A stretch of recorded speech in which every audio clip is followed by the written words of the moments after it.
नमस्कार दोस्तों, बहुत स्वागत है आपका। अजय यादव ड्रीम्स देख रहे हैं आप मेरे साथ, और रोज़ की तरह इस बार हम फिर से आपके साथ रूबरू हो रहे हैं एक नए ब्लॉग्स को लेकर। और आज का ब्लॉग कहीं ना कहीं इत्तेफाक रखता है देवउठनी 11 एकादशी से। आज की कहानी, आज का महत्व और आज के ब्लॉग में हम जानेंगे दिन भर की क्या है गतिविधि। मेरे साथ देखते रहें अजय यादव ड्रीम्स। और अब हमारे जो व्यूज़ बढ़ रहे हैं और आपके जो कमेंट्स हमें और स्नेह मिल रहा है, तो कहीं ना कहीं अब हमें ये लग रहा है कि हमारी रफ्तार और हमारे कंटेंट, हमारी वॉइस बेस्ट से बेस्ट हो और सबसे अच्छी प्रस्तुति हम आप तक पहुंचा पाएँ। अपना स्नेह, आशीर्वाद हम तक यूं ही बनाए रखें। तो आइए शुरू करते हैं हम आज का ब्लॉग।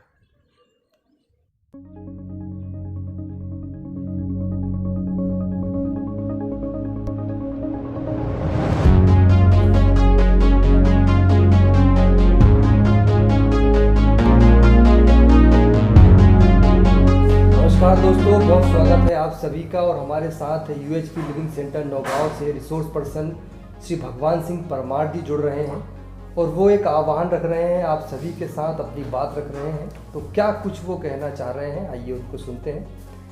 जी भाई। सभी को नमस्ते। मैं जो है यूनिवर्सल ह्यूमन वैल्यूज से जुड़ के जो अपने परिवार में एक तो स्वयं के साथ और परिवार के साथ जो एक संवाद प्रक्रिया देख पा रहा हूँ, एक अपने में सुखी होना महसूस कर रहा हूँ, वही अनुभव आप लोगों के साथ भी मैं शेयर करना चाहता हूँ कि आप जैसे जैसे मानवीय मूल्यों को समझेंगे। पहले हमें शुरू में ये लगता था कि मानवीय मूल्य समझकर आखिर इतना बड़ा क्या होता होगा, जब हमारे गुरु इसके बारे में चर्चा करते थे। लेकिन आज जब हम उसका टेस्ट या स्वाद लेने लगे हैं तो हमको लगता है कि हर किसी को मानवीय मूल्यों को समझना बहुत ज़रूरी है।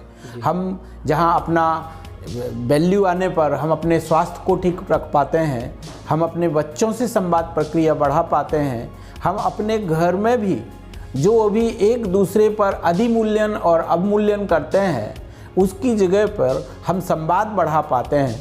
तो हमारे घर में, परिवार में संवाद की प्रक्रिया बढ़ी है। स्वयं में भी हर निर्णय को समझदारी से लेने का एक कार्यक्रम बना है। दूसरा ये है कि सृष्टि को देखने का तो बहुत ही नज़रिया बदला है।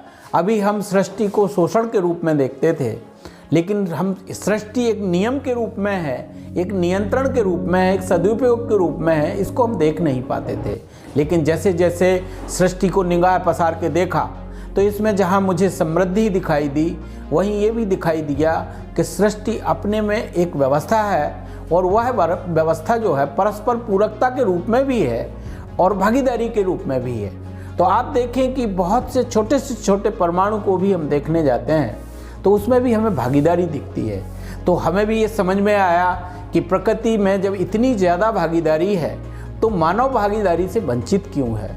तो एक तो हमने अपने भागीदारी को बढ़ाया है, दूसरा हमने ऐसे अपने परिवारों में भी भागीदारी को बढ़ाया है जो हमसे जुड़े हैं। हमारे बीच में अभी अजय जी हैं। अजय जी के परिवार में भी जैसे जैसे ह्यूमन वैल्यूज गई है, इनके परिवार में भी एक तो परिवार में संवाद की प्रक्रिया बढ़ी है और दूसरा इनके भी देखने का एक नज़रिया, ये अब पत्रकारिता को भी पॉजिटिव वे में देख पाते हैं, क्योंकि वो ऐसा महसूस कर पाते हैं कि आज मीडिया अगर इन्फॉर्मेशन को सही ढंग से प्रस्तुत करने लगे तो जो भ्रमात्मक खबरें पूरे देश में फैलती हैं और जिससे बच्चों पे उसका बहुत नेगेटिव असर पड़ता है। पता चला एक घटना कोई दिल्ली में हुई और उस घटना को हमने इतना बढ़ा चढ़ा के प्रस्तुत किया कि हमारे बच्चे डिप्रेशन के शिकार हो गए या वो बाहर जाने से डरने लगे। तो इन सब चीज़ों से जैसे जैसे हमें मीडिया में भी पॉजिटिव सूचना मिलती है और हम उसे सही ढंग से पढ़ पाते हैं, सही ढंग से रख पाते हैं, तो ये भी एक अपने आप में सही सूचना रखना भी ये हमें यूनिवर्सल ह्यूमन वैल्यूज सिखाती है। तो हर जगह पे कोई ना कोई इफ़ेक्ट पड़ा है और हम जहाँ स्वयं के साथ बेहतर तरीके से जी पा रहे हैं, वहीं परिवार के साथ भी जी पा रहे हैं। समाज को देखने के नज़रिए में फ़र्क आया है। हर व्यक्ति हमको अब अपना लगने लगा है इस रूप में कि अभी लगता था कि ये पराया है, अब लगता है ये अपना है। क्यों? क्योंकि प्रत्येक व्यक्ति निरंतर सुखी होना चाहता है। सुखी होने के रास्ते उसके पास भले ही ना हो, तो फिर ये समझ में आता है कि हम कहीं साधक बन जाएं इसके रास्ते देने में। तो साधक भी बने हैं, कई परिवार हम लोगों से जुड़ रहे हैं, कई परिवार हमारे कारण खेती के तरीक़ों में अंतर ला रहे हैं, जीने के तरीक़ों में अंतर ला रहे हैं। और मैं जिन गुरुओं से सीखा हूँ, मैं यहाँ जिक्र करना चाहूँगा प्रोफेसर गणेश बागैया जी का, जिनने मुझे बहुत कुछ सिखाया है और सिखाया है, इसीलिए मैं बहुत कुछ सीख के अब बहुत कुछ करने की इच्छा रखता हूँ, खासकर कि परिवार मूलक समाज व्यवस्था।